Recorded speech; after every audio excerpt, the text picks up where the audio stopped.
Well, good evening. So whether you are joining us in person or online, we are delighted to have you join us for this evening of learning together. My name is Bryce Ashlamel, and I'm the Dean of Theology here at Ambrose University. And on behalf of the university, our president, Dr. Gordon T. Smith, and the entire faculty of theology who organizes this event, welcome to the 2022 Downey Lecture. So as we begin, as an act of truth and reconciliation, we'd like to acknowledge the land that we are in. Ambrose University is located in the traditional territories of the Blackfoot people and the people of Treaty 7 region in southern Alberta, which includes the Siksika, the Piikani, the Kainai, and the Tsuut'ina, and the Stoney Nakoda First Nations. We are situated on the land where the Bow River meets the Elbow River, and the traditional Blackfoot name of this place is Moginstis, which we now call the City of Calgary. The City of Calgary is also home to Métis Nation of Alberta Region 3. We also like to acknowledge all of the Indigenous people who call Calgary their home.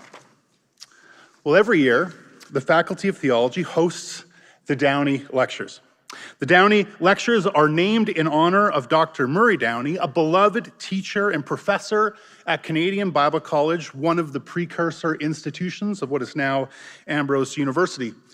Dr. Downey taught for over 30 years, starting in 1941, and we are grateful for his legacy in the lives of students, in the ministries that stem from that, and this annual lectureship named and endowed in his honor. And as you will experience this evening, these lectures are an excellent opportunity for people in our university, people in our church community, and the wider community, both here in Calgary and around the world, an excellent opportunity to hear highly esteemed theologians and biblical scholars. It is great to have you on campus. So at this time, I'd like to invite up my esteemed colleague, Dr. John Coutts, to formally introduce our speaker. Dr. Coutts is Associate Professor of Christian Theology at Ambrose and has done an outstanding and marvelous job organizing and hosting this event. John, would you come up and introduce our speaker?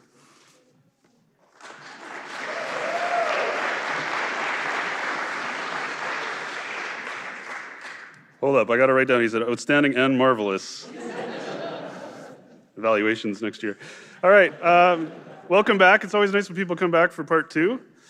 I'm not surprised though, it's been great. Let me extend a welcome on behalf of the Faculty of Theology and the whole university faculty to part two of our Downey Lectures tonight. As was mentioned, my name is John, and I'm one of the theology profs here along with Dr. Christina Conroy, who we will hear in response to the lecture tonight later on. Same as last night, but for those of you who are just joining us, the way this is going to unfold is that we're going to hear the lecture on Reframing Salvation called Reframing the Journey of Embodiment, after which there will be two brief responses, one from a local pastor and another from a professor on faculty. So first, we're going to hear a short response from Caleb Kowalko, lead pastor of Calgary First Mennonite Church here in the Southwest, who earned a master's degree in biblical studies at Duke Divinity School a few years ago, where I'm told he took as many classes with Dr. Jennings as was humanly possible. After that, like I said, we'll hear from Dr. Christina Conroy, who's Associate Professor of Theology here at Ambrose. And then after that, time permitting, we will have some Q&A, which I will facilitate from the chair over there, with the help of two other colleagues. Tonight we have Dr. Jonathan Lowe, Associate Professor of New Testament, and Dr. Beth Stivell, Professor of Old Testament. Now let me introduce our distinguished speaker yet again, and if you haven't heard this before, you prepare to be amazed. The Reverend Dr. Willie James Jennings comes to us from Yale University Divinity School, where he is Associate Professor of Systematic Theology and Africana Studies. Dr. Jennings was born and raised in Grand Rapids, Michigan, received his BA in Religion and Theological Studies from Calvin College, his MDiv from Fuller Theological Seminary in California, and his PhD from Duke University, where he then taught for over 2 decades. In that time, he also served as associate minister and an interim pastor at various Presbyterian and Baptist churches in North Carolina, oftentimes along with his wife, both of them in full-time ministry with the Reverend Joanne L. Brown Jennings. And they have two wonderful daughters, Injiri and Safia. In terms of published work, Dr. Jennings is the author of The Christian Imagination, Theology and the Origins of Race, one of the more important books that I've read in the last 10 years or so. And he's also written an Acts commentary, which many of you have been reading this term, and a recent book about theological education called After Whiteness, an Education in Belonging.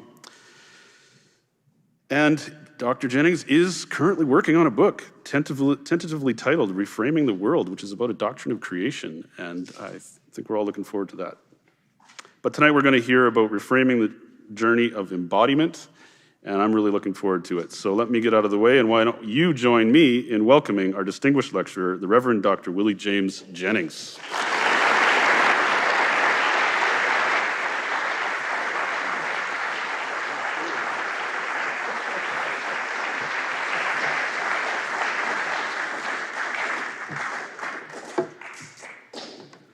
Let me begin by thanking the President for this wonderful invitation to be with you. This has been marvelous, and I am so thankful for the time I have had here. I want to also thank Brother John for being an absolute fabulous host. You know, picking me up from the airport, taking me around, making sure I got to my hotel, didn't get lost. We did get lost a couple times, but don't worry about that. But he has been a fabulous host, and I want to thank him. And can we just take a moment to thank him again for doing this work?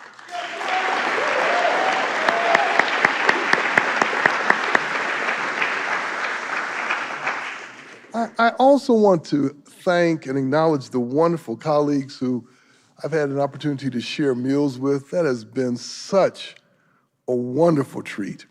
And I especially want to thank the students who have been so kind and warm to me. You know, one of the things that's always exciting about coming to institutions is to meet the students. And you students are absolutely wonderful, absolutely wonderful. So thank you so much for the warmth and the hospitality you've shown me.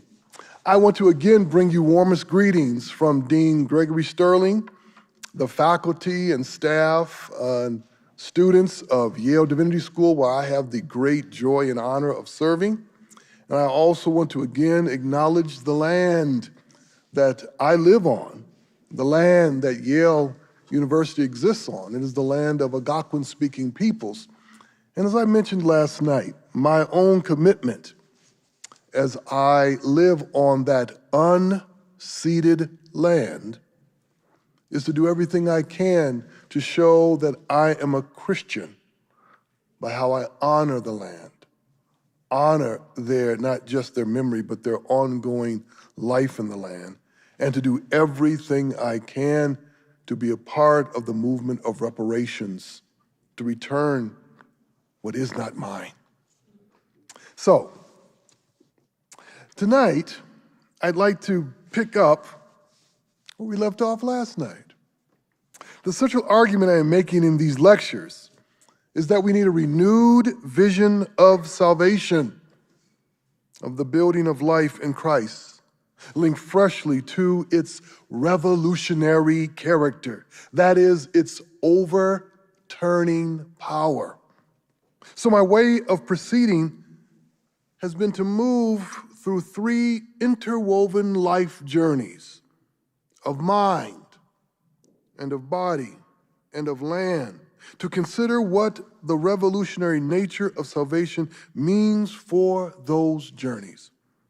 In the first lecture, we considered the journey of learning and the formation of a mind. And here tonight, in my final lecture, I want to suggest a different way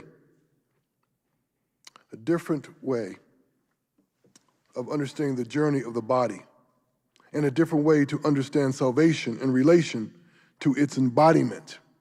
And as I said last night, the assimilating character of being Christian. The assimilating character of being Christian. The word is assimilation. And the word assimilation for all of us is a bad word.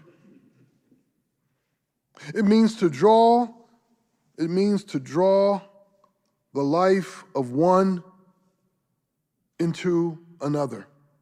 And historically for us, such absorption has signaled both theft and death.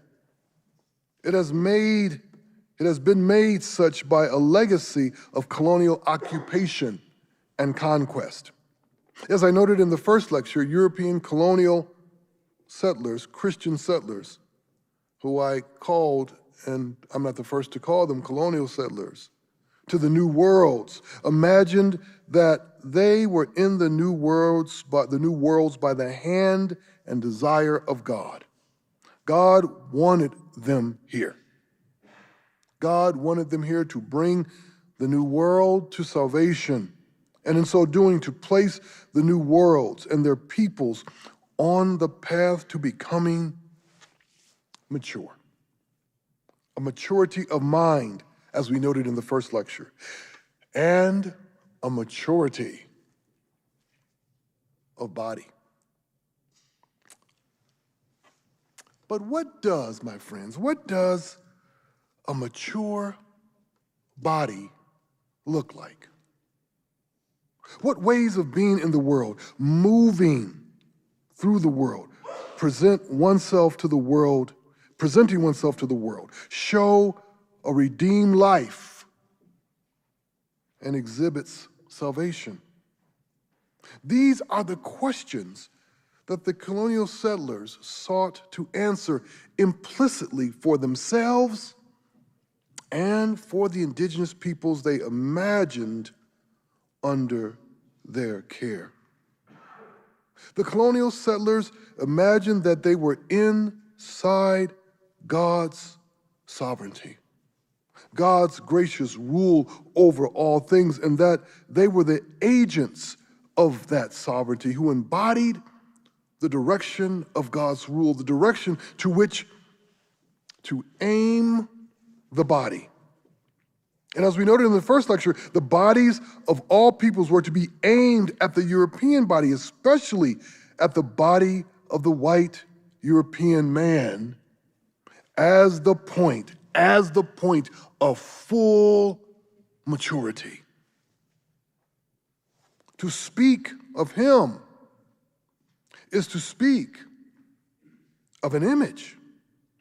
To speak of him is to speak of an image that coalesced all the aspirations for a life of sovereignty in the new worlds.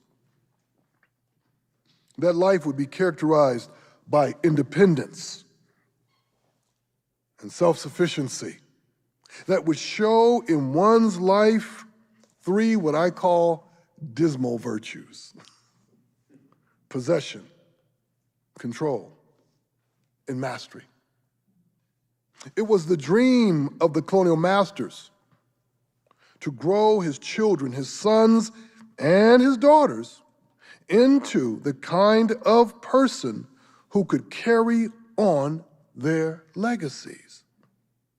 You see, the colonial masters looked out on their worlds, the places they were building, the lands they were cultivating, and the children they were raising, and asked the question that would bring all those efforts of growth together. Who must my children, my sons and daughters become to inherit my world and continue to build it better? Who must they become? That question traveled into their children like genetic coding, making them susceptible to a tragic answer. Who must they become? Who must they become?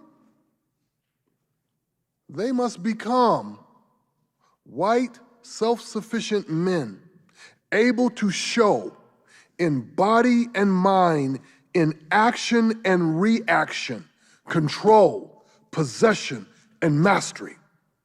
They must be able to control their passions and urges, their anger and enthusiasm. They must be in possession of strong minds and bodies and able to maintain possession of what they have been given and what they will inherit. And they must be prepared to face the unknown with a commitment to its mastery.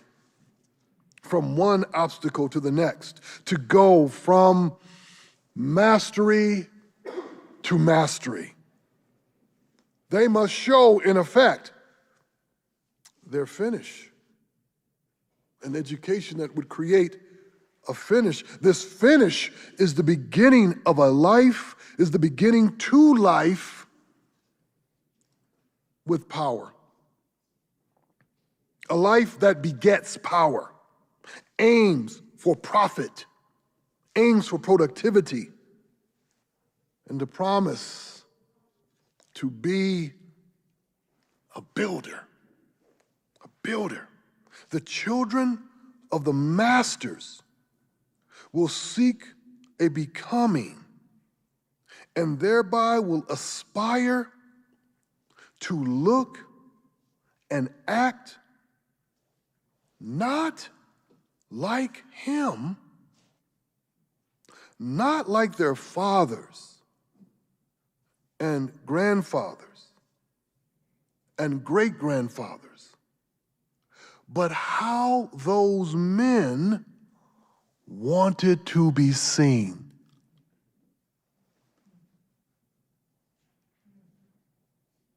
Not who they were, but how they wanted to be seen. As the white, self-sufficient man, the agent of divine sovereignty, building worlds and peoples in the right direction. But this image is held up not just to the children, not just to his children, but to everyone and every people. Here we touch and see the image that is the engine of assimilation.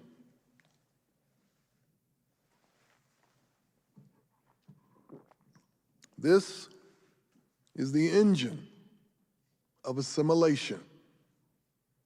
If the white European man is the point of full maturity, the highest end, then the bodies and the ways of knowing, being, and living of women of color, especially indigenous women, are at the lowest end.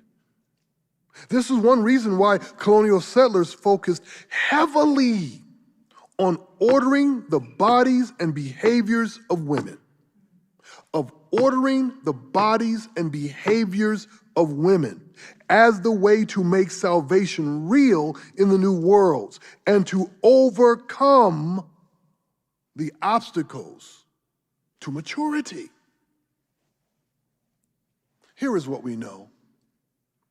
People can grow. People can mature. We know this. Colonial settlers believed this. But they also believed that it was their responsibility, no, their right, to define what growth and maturity looked like for everyone. Every people have a vision of maturity, of birth, growth, wisdom, and death. Birth, growth, wisdom, and death. Every people have a process of becoming adult, becoming leader, entering one's calling, one's vocation. And all of this, historically, was made visible by the land, by their land. So the children become the young, playing in the dirt, playing in the woods, playing at the water. The children become the young, then become the elders of their people. The leaders of their people, then become the elders that guide. Then they become stories that are told. Then they join the eternal presence that covers the ground and surrounds the people. For so many peoples of the world, that becoming required the earth, the ground, the water, sky, animals, days and seasons, snow, rain, sun, heat, morning and evening, stones and mountains, trees and forests, rivers and streams. But if all these things and more are taken away from native peoples, if land and animal, earth and sky, as they knew it, are taken away, and they were taken away by colonial settlers, how will they become? How will they become? What will they become? Who will they become? It was taken away for so many people. Their land was turned into commodity, and their bodies joined to the commodity chain. They were told that their entire existence only makes sense inside one path of growth, one way of becoming mature, one way of becoming human. That path of growth was toward becoming an independent, autonomous, self-sufficient owner. That's how one becomes.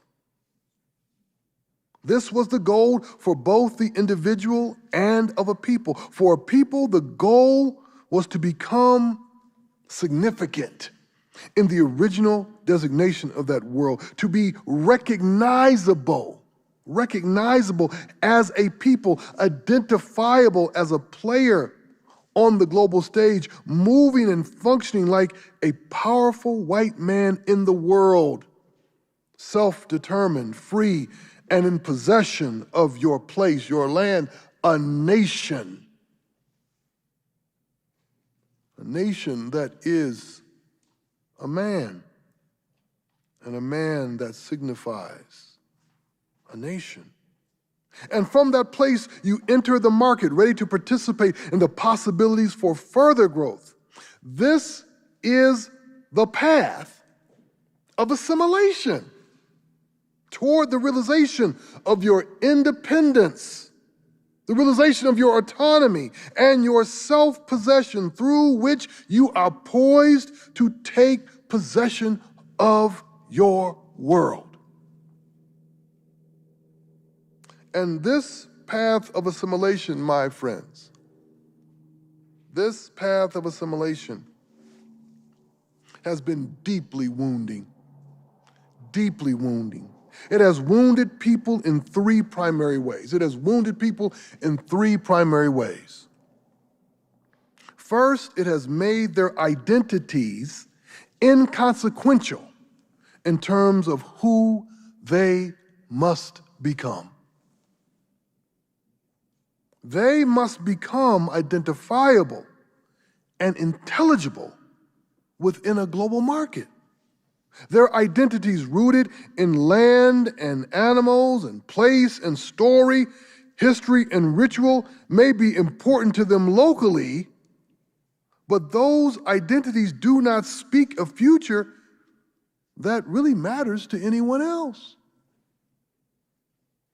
Whether they are Apache or Akan, Zulu or Xhosa, Fanti or Mohican, Quinnipiac, their local identities present a starting point, but growth means growth beyond those identities and into a way of being, living, and thinking that follows the logic of the colonial settler.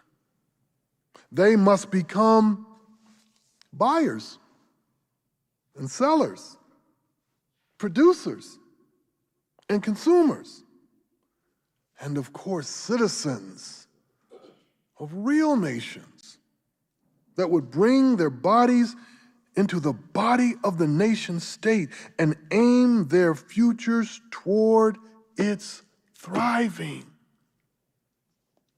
The second wound follows from the first.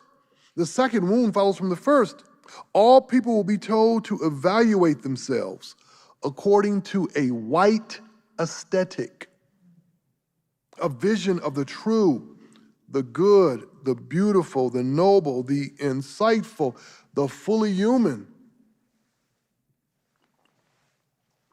formed by the European colonial settler.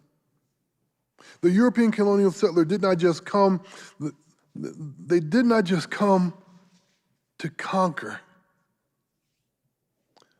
They came to compare. That comparison created not only a hierarchy of value, but a pedagogy of how to value. A pedagogy of how to value, how to know the difference between a beautiful dress and an average one, between beautiful architecture and average architecture, fine food, excellent wine, beautiful music and art, and everything else. Now, of course, indigenous peoples were not simply passive recipients of this value structure. They helped to build the structure and thereby were invited to internalize this wounding. It would create in people this idea that we probably should put at the hands of Christians as its most important inventor. It would create in people an idea of backwardness, a relentless derogatory gaze at their own people,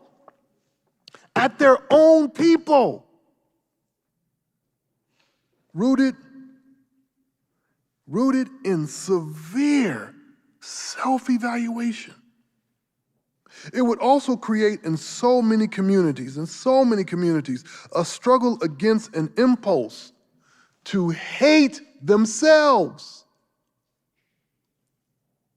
The Somali British writer and poet Warsan Shire, last name Shire, S-H-I-R-E, first name Warsan, W-A-R-S-A-N. She speaks of this in her incredible poem entitled Extreme Girlhood, which I'll read to you now.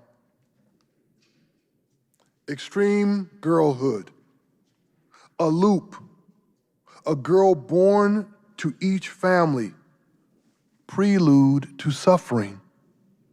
Bless the baby girl, call of dissatisfaction, patron saint of not good enough. Are you there, God? It's me, Warsan, maladaptive daydreaming, obsessive, disassociative, born to a lullaby, lamenting melanin, newborn ears checked for the first signs of color. At first, I was afraid, I was petrified. The child reads surahs each night to veil her from ill protecting body and home from intruders. She wakes with a fright, someone cutting the rope, something creeping deep inside her. Are you there, God? It's me, the ugly one, Bless the type 4 child. Scalp massaged with the milk of cruelty, cranium cursed, crushed between adult knees, drenched in pink lotion. Everything you did to me, I remember. Mama, I made it out of your home alive, raised by the voices in my head. The third wounding follows from the second. All peoples have been told to make themselves over. That is, to make themselves presentable. That is, to make themselves sellable. To look at their own cultures and ways of life through an abiding utility. This does not mean to see the value of their own cultures, but to look to translate that value into marketability, to turn their ways of life into products that could be sold and held up as valuable in a global market. What began with colonialism as people being drawn from the land, taken from the land, continues and would end, if allowed, in those same people becoming simply cultural objects. People the world over have been told to continue to reduce themselves to commodities. My friends, this is the assimilation. We must speak the truth. This is the assimilation created by racial Christianity. This is the embodiment of the salvation presented to native, indigenous, and non-white peoples that told them to become like the white colonial settlers. And short of becoming like them, try to approximate them in every possible way in what you want and in what you hope. But so many indigenous peoples and so many indigenous and non-white Christians pushed back against this assimilation, against this first wounding. They have sought to articulate the value of their identities and becoming who they are without aiming their lives individually or collectively toward embodying white masculinist life. Against the second wounding, they have and continue to speak of the beauty and nobility and honor of their own people without the need for comparison. And against the third wounding, they have resisted the commodification of their lives and the turning of their lives away from a journey of constant exploitation. But it is not easy. Yet this work of healing and repair has created a struggle against racial Christianity and a struggle within Christianity, a struggle against racial Christianity and a struggle within Christianity. So many people have sought to create safe ecclesial spaces, safe spaces, and nurturing communal places where they might embody a life free from this colonial legacy that offers such a sick vision of the mature, saved body. But my friends, this is not the embodiment. This is not the embodiment of salvation that speaks the gospel of Jesus Christ. This is not the embodiment of salvation that speaks the gospel of Jesus Christ, or the good assimilation, that life with God and one another that God aims us toward. Good assimilation after what you just said, Dr. Jennings? Really? Good assimilation? What is that? How is that even possible? For that, we need to return to the story found at the very beginning of the book of Acts, chapter 1 and chapter 2. The story at the very beginning. You see, in Acts 1, Jesus has risen from the dead. What has he done? He has overcome a successful assassination.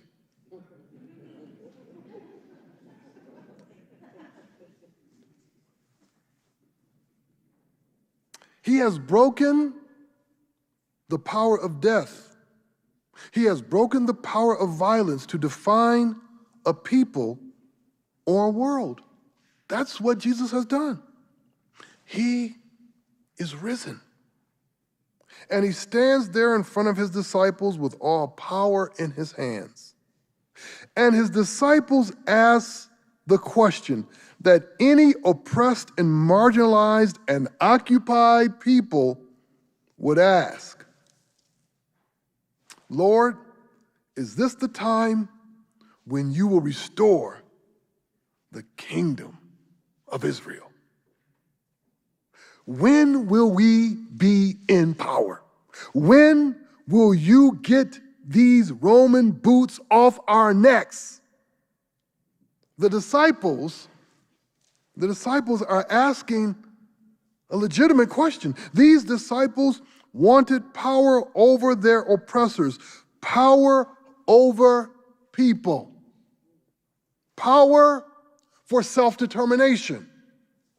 So they asked, let's call it the proto-nationalist question. The proto-nationalist question that aims them as a people toward independence, toward self-sufficiency, toward sovereignty. Jesus responds to them with the promise, you want power? I'm going to give you some power. He promises power. What they don't know is that the power that Jesus will give is something very different. When the day of Pentecost had come and they were all together in one place, Acts 2 says, and suddenly from heaven there came a sound like the rush of a violent wind, and it filled the entire house where they were sitting. Divided tongues as of fire appeared among them, and a tongue rested on each of them. I always love that phrase. A tongue rested on each of them. All of them were filled with the Holy Spirit and began to speak in other languages as the Spirit gave them ability. Now there were devout Jews from every nation under heaven living in Jerusalem. And at this sound, the crowd gathered and was bewildered, stunned, because each one heard them speaking in the mother tongue of each. You see, the disciples wanted to know when they would have power over their enemies and their oppressors. When would they rule? When would they be in control? Jesus' answer was not power over people, but power for people. Not power over people, but power for people. That is God's own desire for people. This was God's doing, God's design. They speak in the languages of others, and as my former colleague, the late, great Lamine Sane said, they speak in the mother tongues. They speak not the formal language that one would learn in a classroom, but the language of the intimate spaces, the language that mothers speak to their babies, the language that includes all the nicknames that you have in the privacy of your home, that language. The language that suggests deep connection and knowledge. How do you know what they call me at home? You sound like my mother. It is a knowledge joined in the praise of the living God. We know that this Pentecost event is an intensely Jewish reality, fully inside the story and life of Israel. But the languages they speak by the Spirit shows an inside turned outward. A diaspora community turned out toward its neighbors. And those neighbors are not all nice, not all friendly, and not sites of safety. Here, however, we glimpse the gospel difference in how we as followers of Jesus must think power. We must think power against nationalist longing for control of bodies, control of our communities, who goes in and who goes out. You see, nationalist longing is understandable for oppressed peoples and for people who feel under threat or who feel vulnerable. The desire for power and control can be overwhelming, but Acts 2 turns us and our energies in a different direction that is implied by the speaking of tongues. To learn a language speaks of a commitment to listen. As I said last night, a commitment to listen and learn. And if learning that language will bring fluency, then it will also speak of a desire to be with the people who speak that language, and even probably love those people as you love that language. To love that language and to love that people means also to love the land they call home and to cherish the land as they cherish the land, because no language comes to life without land. Of course, we are inside a long history and a more recent long history, a more recent long Christian history of people being forced to learn languages, especially European languages. Christians enacted a violent pedagogy of language acquisition, so that learning a language has been a way to control people. But here in Acts, we have something very different. We have tongues that aim at joining people, tongues that speak of a good assimilation. Not absorption, but joining. Not absorption, but joining. The unfolding of my life and our lives in and with the lives of others. The unfolding of my life and our lives in and with the lives of others. Yet the unfolding of our lives inside the lives of others grows out of the action and history of the triune God.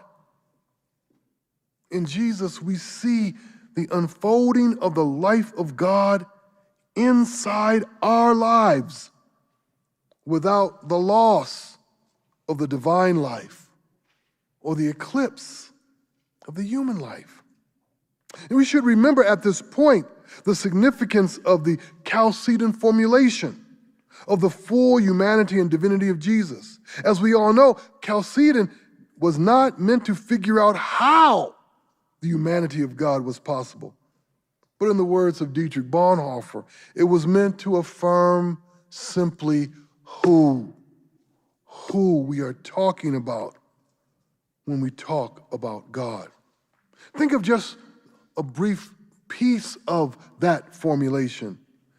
It says, and I quote, "The self-same Jesus is also actually God and actually human, with a rational soul and a body. He is of the same reality as God, homoousion to patri, as far as his deity is concerned. and of the same reality as we ourselves, homoousion hemen, as far as his humanness is concerned. Thus, like us in all respects, sin only accepted. In saying what we cannot say, Chalcedon shows us that there is a fundamental redefinition going on with Jesus. What it means to speak of the divine nature and the human nature are being defined in and through him. And as I said last night, in every attempt to bring to him prior ideas of what it means to be God or to be human fail precisely at his body. Every attempt to define how the life of God and our life may be together must be guided by the life of Jesus. This is the hypostatic union. This is the joining of the divine and human natures in the person of Jesus. The person of Jesus casts light on the nature of divinity and humanity, not the other way around. This is a joining that does not diminish life, but brings life to new light. This unfolding of the life of God in our life is the ground for the unfolding God envisions for us through our joining together. This is what God envisions for us. You see, these tongues in Acts 2, they speak of the fantasy of God. Yeah, God has fantasies. You know that? They speak of the fantasy of God. What God desires that, in fact, depends on us taking hold of God's desire. And that is, by the Spirit, to become a way for people to be joined together. To become a way for people to be joined in where we live and in how we live and for whom we live. This is what it means to want to follow Jesus in his turning us outward by the Spirit. This is what it means to be on a journey toward maturity and of embodying the reality of a redeemed life. You join others. You enter their journey. You enter their journey toward growth and together envision the embodying of a salvific maturity of life together. It means joining them in their struggles for cultural affirmation and against exploitation. It means seeking to become what you cannot become without yielding to the Spirit who would join you to the voices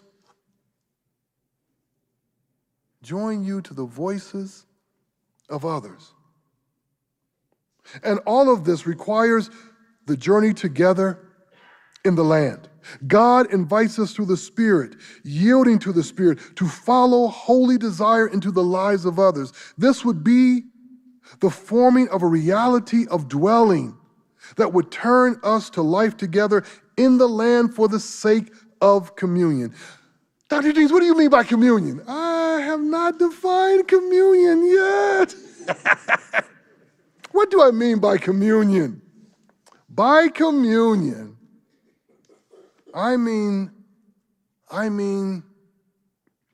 the deepest sense of God-drenched life, attuned to dwelling that is life together, not with people in general, but with the people that comprise the place of one's concrete living, and the places, the landscapes, the animals, the plants, the land, the waterways, and the built environments that constitute the actual condition of one's life.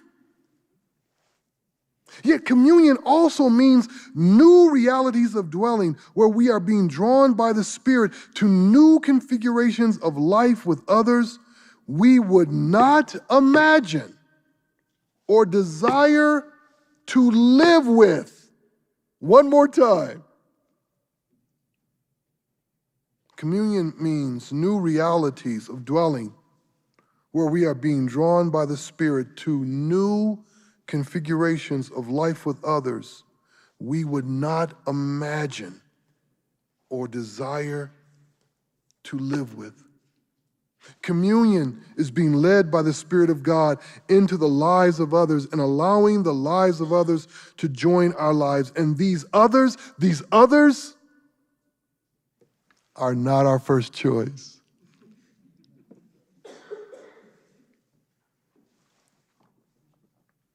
How do you build a life together with people and their ways of living that you have been formed and cultivated to distrust, maybe even to fear, and possibly even to hate? How do you build a life together with people and their ways of living that you have been formed and cultivated to distrust, maybe even to fear, and probably to hate? This is the ancient challenge, my friends. This is not a new challenge. This is the ancient challenge that the gospel poised us to face. This is the ancient challenge. This is the unfinished business of giving witness to the revolutionary life of salvation found in the journey of embodiment, found in the journey in the land where we meet the desire of God for us to desire one another. A poem for you entitled Eros. Eros. Not agape, Eros. On purpose. Not agape, Eros. I'll say it again, Eros, not agape.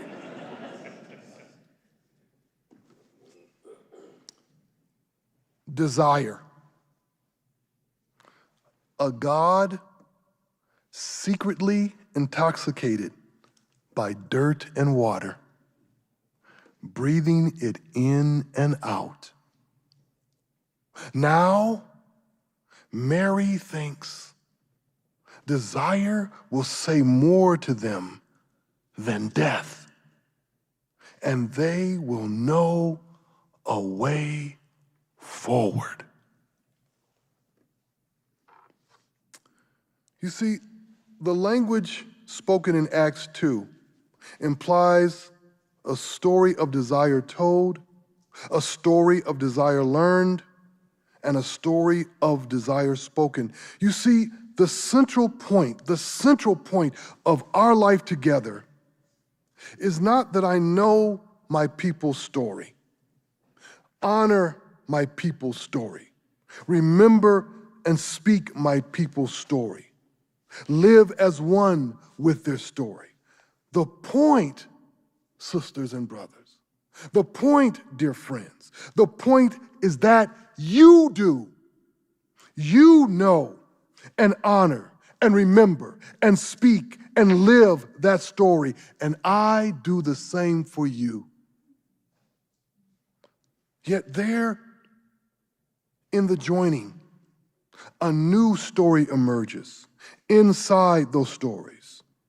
The new story rooted in the worship of the God of Jesus and the journey of love toward one another. So, in this lecture, I have sought to identify the revolution of the body. That is the revolution of embodiment. And in so doing, I have noted for you another tragic effect of our colonial legacy in relation to a vision of embodiment.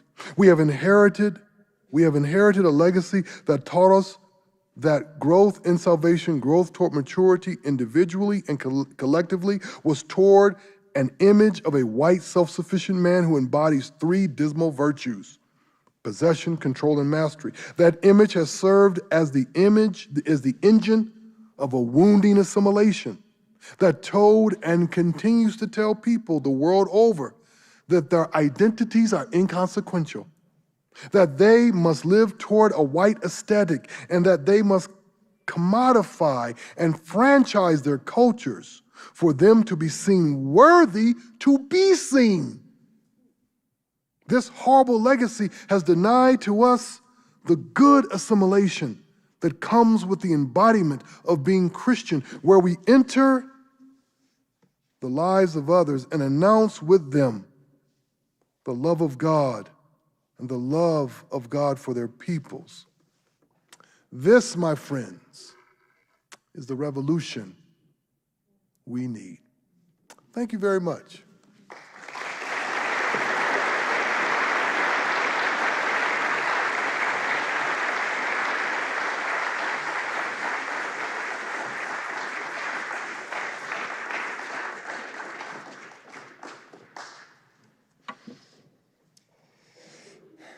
Well, good evening. My name is Caleb Kowalko. I'm the pastor at Calgary First Mennonite Church, a small, humble, intergenerational congregation that gathers on Richmond Road in southwest Calgary, right across the street from the old abandoned Viscount Bennett High School building, if you know, or the Chinook Learning Center there on Crowchild Trail, just off of Crowchild Trail. It's my profound honor to be asked by Dr. Coots to give a brief response to Dr. Jennings, who was a spiritual and theological compass during my years in divinity school and certainly is now in ministry. Far be it from me to try to add any new ideas or profound counterpoints to what he's already shared in these lectures. All I can really offer to the conversation is a bit of how this vision that Dr. Jennings is unfolding before us has formed me in my life and ministry as a pastor, as a white male, as a Gentile Christian, and as someone who lives here in Treaty 7 territory at the confluence of the Bow and Elbow and under the banner of the Chinook Arch. As many of you are experiencing now, these years as a student in the academy, perhaps especially as an undergraduate, are years spent searching for that story that you want to claim and will claim you in return. Perhaps it's more commonly called vocational discernment, but I sense that vocation is too static of a word, as Dr. Jennings explained last night. Story, formation, journey, trajectory, the dynamic direction of these words make them far more helpful to us. Well, when I was in my undergraduate program, I went out to Portland, Oregon for that. I was searching for that story, and a story was indeed placed upon me. A professor I adored told me that I should be an academic, a theology professor. You should apply to Princeton or Duke or Yale, he told me. So for a young man like me from Calgary, who was always just an average student, I was always just B+ at best, and looking for some story to belong to, I happily gave in to the powerful currents of that story. Unfiltered images and fantasies of academia suddenly aimed my longings and desires of always being the smartest person in the room, of education aimed at always being a teacher, of possession, control, and mastery. Little did I know that the particularity of my own body made these fantasies seem that much more attainable, a valid option for me. I didn't know it then, but because of this story, I believed I could and would embody the superiority of the white, self-sufficient male. However much I was before, I was caught up even more in the formation of whiteness, this way of seeing and being seen in the world, really at the center of the world. And when I arrived at Duke Divinity School in the fall of 2013, I felt I was well on my way to fulfilling this story. There at Duke, I happily took on incredible debt. Still got that debt. To stand in the shadow of theological giants who I wanted so badly to approximate in some way. But within the first week or two of classes, the school hosted a brown bag lunch for all those students who were preparing to one day enter doctoral work. A panel of professors was arranged to give guidance and answer questions for all of us who showed up. And honestly, I don't remember anything that those professors said, except for one. This one professor that I had never heard of took the mic and gave a simple piece of advice that stuck with me. Now, I'm paraphrasing, but he said something like, a PhD is not for everyone. So far, so good, I figured. I wasn't everyone, after all. But then he said, when you go home each day, if you don't feel some need to lock yourself in your closet, poring over books, because of the questions deep within you, then perhaps a PhD is not for you. I'm sure you already know who that professor was. It was, of course, Dr. Jennings, something he voiced clearly in After Whiteness that he published a few years back. But that advice gently pushed me off the path I was headed, even just a couple degrees. For me, that advice subtly reframed the story of academia away from the pursuit of mastery and whiteness and towards those who are unrelenting learners. It caused some serious self-reflection because that's not why I was there. But by the grace of God, as I was bumped out of one story, Dr. Jennings was there to lovingly guide me, along with countless other students, towards another way. Across as many classes as I could take with Dr. Jennings, at least 4, there was the ongoing work of tearing down the old while building up the new. It was a simultaneous deconstruction of whiteness and colonialism and construction towards the story and way of Jesus of Nazareth.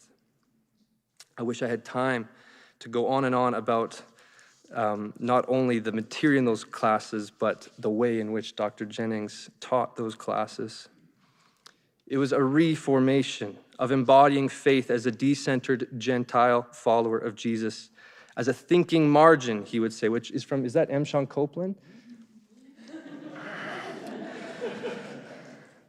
As those led by the Holy Spirit to join with those we would not choose, and as a weak, dependent human creature in desperate need of the Creator. It was a life-giving formation that really only seemed to make sense within the story of Israel and Israel's God made flesh in the life, ministry, crucifixion, and resurrection of Jesus. And it was a formation that eventually led me to the call of ministry in a local church, to make a long story short, where, no doubt, the white, self-sufficient man still waits to be embodied as powerfully as ever. Still in the churches, not just in the academy. I'm obviously still new in my ministry, and I've got a lot to learn. I've only been doing this for 4 years now. But even in this short time, I regularly feel and witness the deforming forces of colonialism and whiteness in our own community. The journey downward to enter deeper into this particular land and place is still on the horizon for our congregation. The forces of race and whiteness, misogyny, capitalism, development, and private property, they are strong not only outside of us, but deep within us. They need to be exorcised daily as we walk through this world, especially in a city like Calgary that has bowed down so deeply to the god of economy. My hope, ignited in no small part by you, Dr. Jennings, is in that poor Jewish wanderer, Jesus of Nazareth. Our Lord guides the way of our human journey with God and with one another, even on these lands. Now, I have too many questions all inside me to actually formulate a single one for you tonight. And I hope you guys do a better job at that than I do, but I owe so much to you, Dr. Willie Jennings, and never thought I'd see the day when you'd come here among these people that I love in Calgary and these lands that I'm learning to love. Thank you.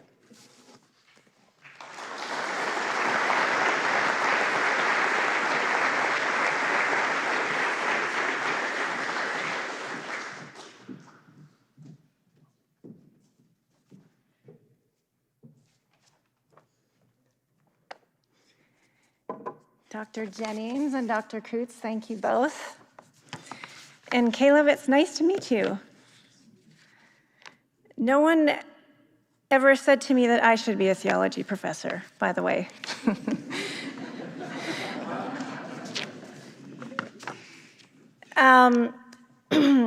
Dr. Jennings and I very briefly discussed prior to this, because just so you know, we didn't get a manuscript in advance, so we talked about the possibility of me speaking from my heart. And what that would mean for me, though, is that I might cry.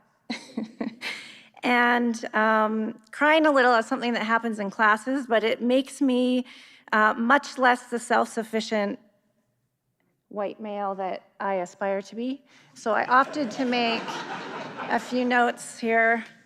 But I do thank you for being here. And as I was anticipating reflecting on yesterday's lectures and not knowing exactly what you would say today, there's some interesting conversations that I think that my students will pick up based on what we've talked about in class, and I encourage you to ask good questions following my remarks here. Sorry, I did some reading out loud today and it seems to have caught my voice, so I've got a little bit of water here.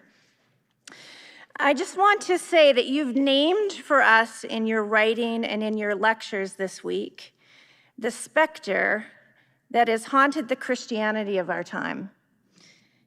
We have known that something was off, and here in Canada, my students wrestle with what it means to be Christian after the discovery of hundreds of unmarked graves at former residential school sites across Canada. Schools that were run by the church and did mission in Jesus' name. We've tried to identify the doctrine or practice gone wrong, but you have chased this thing down to its lair.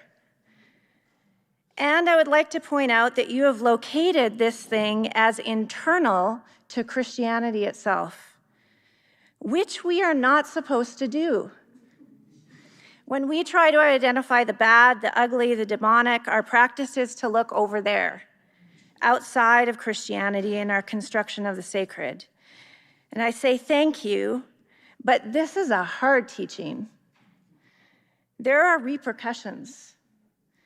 And when you call the specter by name and show us that the whiteness that emerged from European colonial distortion's position of centeredness, that then leaves us with the distorted racial condition of the modern world, out of which we build, we farm, we police, we theologize, there is a ripple effect.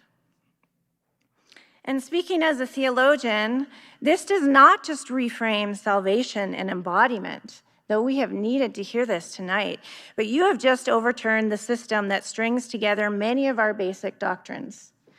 And you have overturned a very well-prepared table, and now you're going to go away and leave us here. Y'all, we're going to need each other to think through this. But let me speak to some of these ripple effects more concretely. In light of what you have said, we must concede that some of our traditional doctrines and constructs that we have taught our students to think of as real theology have been used to reify whiteness. And the Holy Spirit can be used to reify whiteness, to locate the distortion external to us and the blessing onto us. We are going to have to rethink the Holy Spirit, aren't we? Theologian Shelley Rambo has done this work, this hard work for us by using trauma as a lens to read Scripture. And seeing there the Holy Spirit as a persistent witness that she equates with love. We need voices like Shelley's in our real theology classes, not just the electives.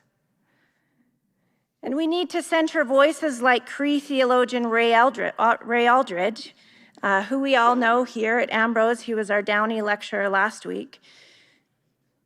He envisions a shared reality, a shared voice moving forward. And his work on treaty and land that was just published reorients us to ecclesiology and what it means to be human. We need to center voices like Melanie Harris, whose writing on eco-womanism can help us understand epistemology.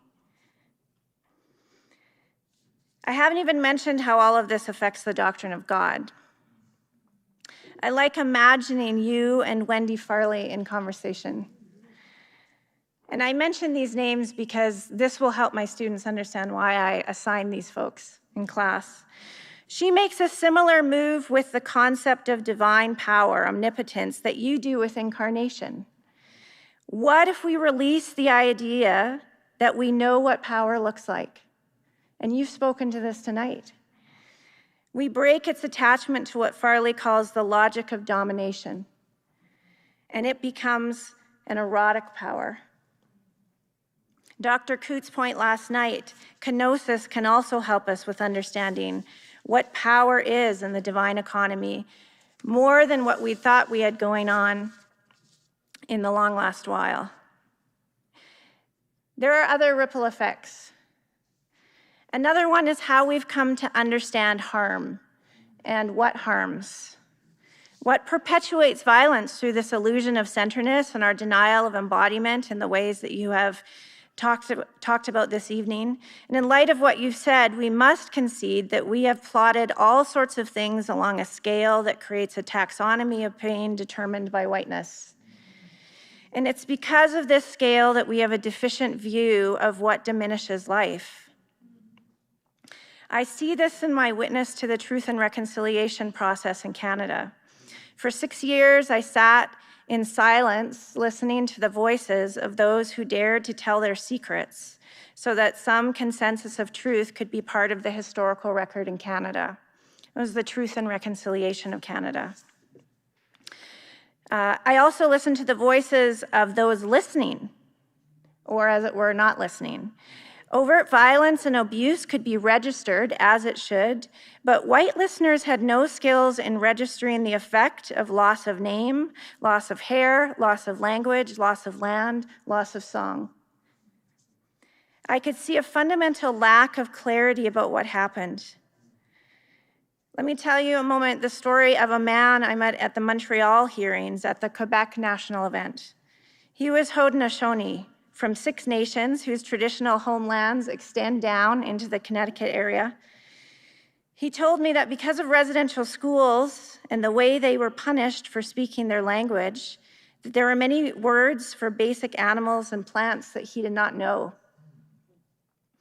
But he said this, I need to go to the land. The land will give me the names in our language. This is how we learned the words of our language in the first place. The land as teacher.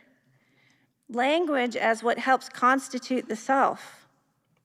Language and land that are part of the story.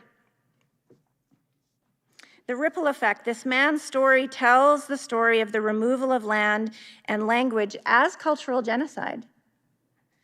But my people will continue to deny this, Dr. Jennings. You are causing some trouble, but good trouble. So now comes the part from my heart. I guess I'll throw a couple things in since you all know I might cry anyway.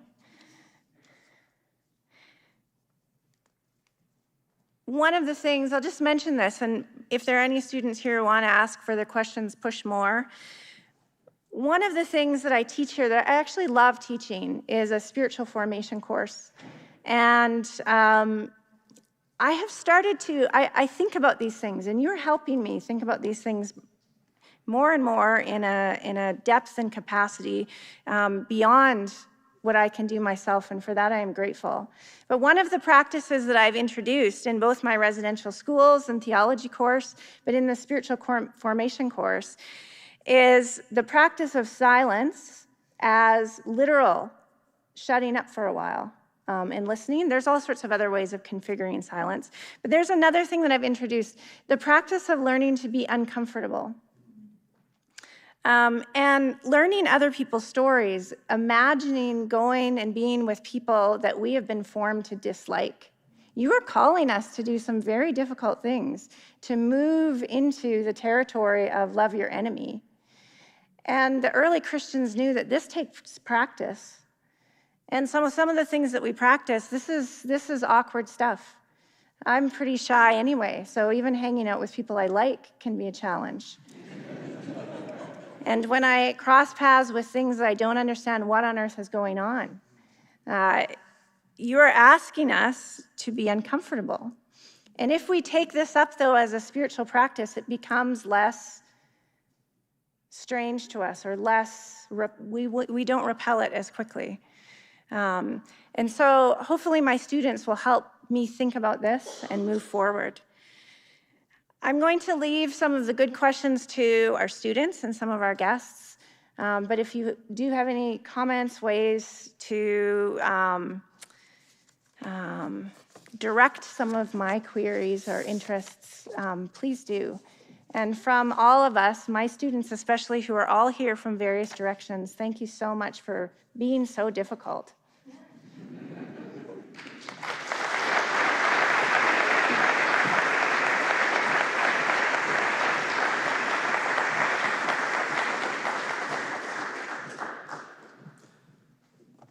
Any comments before we open to the others? Both these responses were so marvelous. I almost hate to say anything because I just want them to sit in the air. But can I just say thank you first to my colleague for her brilliant wisdom and the vulnerability that's there, and the honesty of, yeah, this is very difficult. Very difficult, the thing I'm calling people to do, and I recognize that. And my hope and prayer is that we would sense that this is precisely what it means to follow the Spirit. And that the difficulty we feel, the anxiety and fear we sometimes are gripped by, the Spirit says to us, I can work in that. And if you allow me to work in that, you can see what it means to live at the site of Pentecost. I mean, friends, just remember in the book of Acts, I said this yesterday, but I think it's so important for us to remember that the Spirit brings a beautiful struggle. The Spirit brings a beautiful struggle. And in the book of Acts, we see God's people who love Jesus being pressed to do what they don't want to do. That's the beautiful thing about it.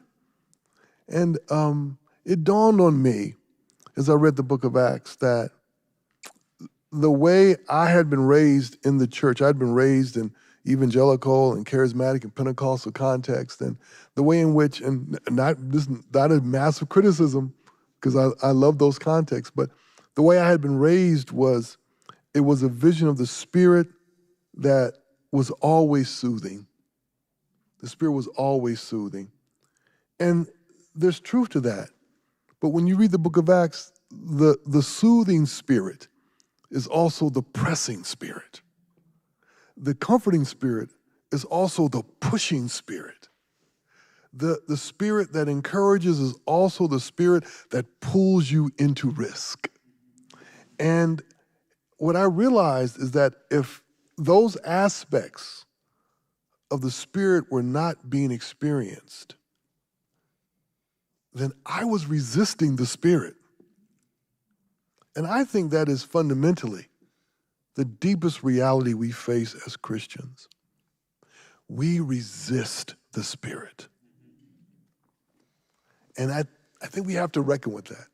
And so to my former student, the wonderful pastor, thank you for working against the resistance. And I believe that God is going to continue to cultivate, not only in you, but in the community that you're serving, the ability to yield. So let me just stop there and take some questions. All right, thank you. Well, we'll take about 15 or 20 minutes for questions here in a moment. We're going to, in a moment, say goodbye to our live streamers, but before I do, I just want to take this moment to thank those behind the scenes, off stage, who have done a lot of work, even just to set up this, the water and stuff. So Diane Quap, thanks so much. Mark Lowen, David Robinson. I'm not done. Yeah, Lee Umbach and Cherie and her whole team of people that set up this stuff for us. It's the infrastructure that helps us to do this stuff, and so we thank these people. And for those of us, yeah, thank you.